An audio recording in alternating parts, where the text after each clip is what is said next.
Just another case of that OPTA. Busta Rhymes, Steve. Case of the PTA.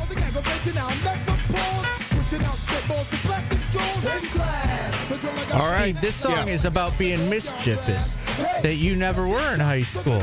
I mean, I didn't say it never was, but I just never broke Do you the know law. what he said? He said spitballs, and then he got in trouble for lighting the courtyard grass on fire. Yeah, I didn't do either of those things.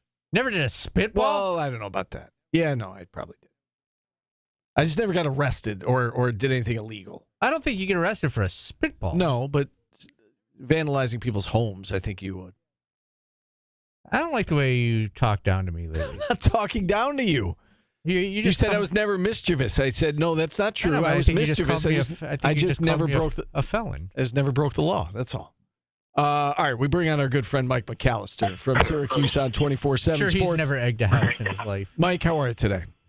I'm good. I have never egged a house. That is actually correct. See, I really think that you're in the minority on this one. Not Me and Busta Rhymes are street life. Yeah, that's right. My house has been egged, though. Oh, would you So give I've out? been on the other side. Did you give out bad candy on Halloween or something? What happened? What'd you do to No, deserve that? It was. I think it only happened 1 year when I was growing up, but it was just one of those things where there were kids going around the neighborhood egging basically every house. It was probably me. It was probably Paulie. Probably Paulie. Probably was. All right, so let's start with Cayenne Anthony, and we're seeing these reports that the crystal ball is predicting that he's going to go to Syracuse. What do you make of this? Paulie brought this up earlier. Like how on point are these crystal balls? How often are they right? And so what does this mean as it relates to Cayenne Anthony? So typically, a crystal ball is predicted or is placed, or however you want to phrase it, when someone gets some sort of information that leads them to that conclusion. That information can come from a variety of sources. It can come from the recruit himself. It can come from his high school coach. It can come from his AAU coach. It can come from coaches of different schools. So let's say, for example, I'm trying to figure out where Cayenne Anthony is going. And so, in my opinion, Syracuse, Indiana, Tennessee, whoever else are the top competition. So I'm a national recruiting analyst. I've got contacts on each of those staffs. I reach out and say, what are your thoughts on where Anthony is headed? And they all come back and say, we're pretty sure he's going to Syracuse. Maybe you say, okay, well, if all the schools involved think he's going to Syracuse, I feel pretty good about that. I'm going to put a prediction in. Because the other thing is, the crystal ball predictions, you get credit for getting them right, but there's also like a point system involved. And so the longer you have the prediction in, the more points you get when the ultimate prediction comes true. So there's that aspect of it.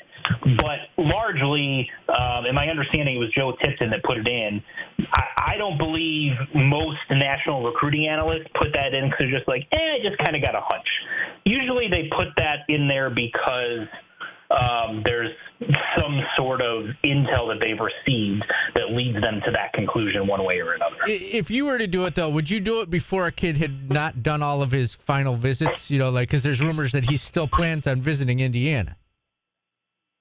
Yeah, so that depends on what you get, where you get the intel from, and how confident you are in that intel. Now, if Joe is at an AAU event and he goes and he's talking to Carmelo on the side, and Melo says, "Listen, he's going to Syracuse. We're going to go take the visits and whatever else so we can go through the process, but he's going to Syracuse." Then you feel pretty good about it. If Cayenne himself tells you that, you feel pretty good about it. But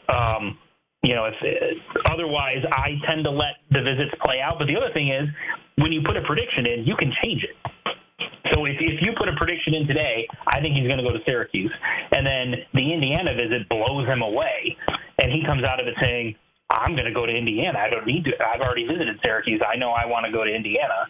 Then you can, at that point, change your prediction to Indiana, and you don't get docked any percentage points for being having a wrong prediction. Mike, let me ask you the same question I asked Steve. If you were Carmelo Anthony's son, would you go to Syracuse? Yeah, see, for me, I think it's cool to follow in family's footsteps and go through the same legacy and et cetera, but that's that's me. I also know, I know there's people that would say, I don't want to go there because I'm going to constantly be compared to my dad and I want to do my own thing.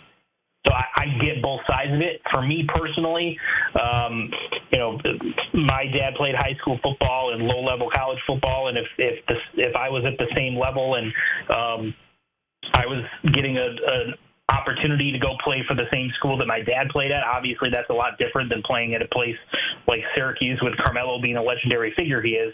But I just think that family connection would be a pretty cool thing, and I would be all for it. All right, where do you stand right now with Cayenne's recruitment? You think he's coming here? If I had to put a crystal ball prediction right now, and I was forced to, then yes, I would put it in for Syracuse. I do think they're the favorite. The main reason behind that is the comments from both of his parents on social media after that visit just had a completely different tone to them than his visits to some other places. And I think there's obviously a good reason for that with all of that nostalgia and connection. And we know that Carmelo's been incredibly supportive of the program since he left.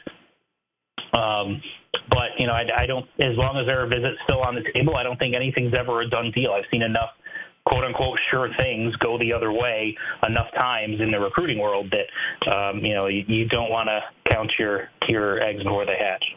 Bring us up to date on Sadiq White. What's the latest on him? Yeah, he's one of Syracuse's top targets in the 2025 class. He's a five-star prospect forward. I was, doing some reading up on him, and I saw someone that covers Indiana for 24/7 Sports. The description of him was, if you think about the prototypical Syracuse forward under Jim Boeheim, Sadiq White fits that to a T. And I was like, that's kind of an interesting way to put it, being an Indiana writer that you would say that. But they've been after him for a long time. There's several schools in the South that are after him, Tennessee and Alabama most notably.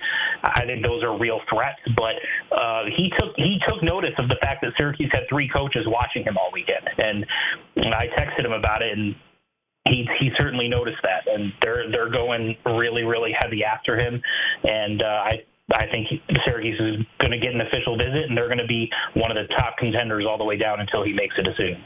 One name that we've been hearing about through the transfer portal on and off is Ken Evans. Where do things stand with him? Is Syracuse actually interested? Is there mutual interest? Where do things stand with Ken Evans? Yeah, he was someone that they evaluated and they, looked at it at one point in the process, but nothing I've heard leads me to believe that I expect them to circle back and go anywhere with that at this time. So I haven't heard anything that there's a visit set up or that there's been, renewed communication since the Kadari decision went down. I haven't heard anything like that suggests that he's someone Syracuse fans should be paying real close attention to or anything like that. Is there anybody in the portal left that Syracuse fans should be paying attention to? I wish I knew that, to be honest with you. There are. I know they're evaluating, and the top priority is to grab another guard right now, but I don't have any specific names. It would just be me guessing at this point if I did throw names out there. But, I don't have any direct information on ones that they're targeting. They've done a really good job this entire process of keeping their transfer portal recruiting activity pretty close to the vest, and that continues now after Kadari made his decision. So, but I know that guard is a top priority, and they obviously would like to add another big to bring some depth to the front court as well. You saying that they need another guard, does that put an end to the Eddie Lampkin rumors that he was going elsewhere? I mean, until he actually arrives on campus, you never know, but I don't think there's any expectation that he's going to go anywhere else. I think everything seems to be pretty solidified there from everything I've heard. All right, let's talk lacrosse before we let you go. Just your thoughts on the end of the season and the direction that this men's program is going in right now. Well, I'll start with the direction. They've improved every year under Gary King. And I think you can see the significant bump in the talent level of the roster, the depth of the roster, what they're doing recruiting-wise, and all of that. So I think there's a lot to like about the way that they're building and the way that the program is headed.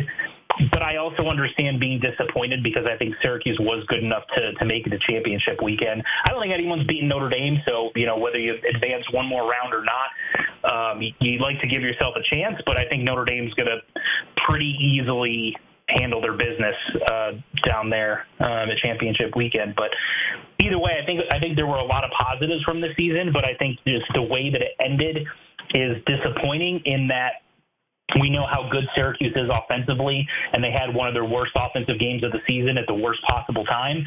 And, it's frustrating from a Syracuse perspective when you have 4 shots hit the pipe and you have 2 goals reviewed that you could easily make an argument that they should have been overturned, or at least one of them, and that ends up costing you a chance to go to the Final Four. Understand the frustration there, but there's certainly things that they got to clean up. Turning it over too much at bad times, and some of the shot selections were questionable. And then when you get those opportunities against a good defensive team, they took advantage of that the game before, and couldn't do that against Denver. So all in all, I think a positive step, but certainly a disappointing way to end the season. Anything on the the football front that we need to be made aware of? Things are quiet, spring practice in the books, and we're kind of in like that dead period right now. But anything football related that you want to pass along? There is an athlete from Arkansas named Quentin Murphy who is set to make his decision on the 31st, so 11 days from now. And Syracuse has recruited him extremely hard, so they're going to be in the mix to land his commitment potentially when he announces on the 31st. So pay attention to that, and we'll have full coverage either way on CuseNation.com. All right.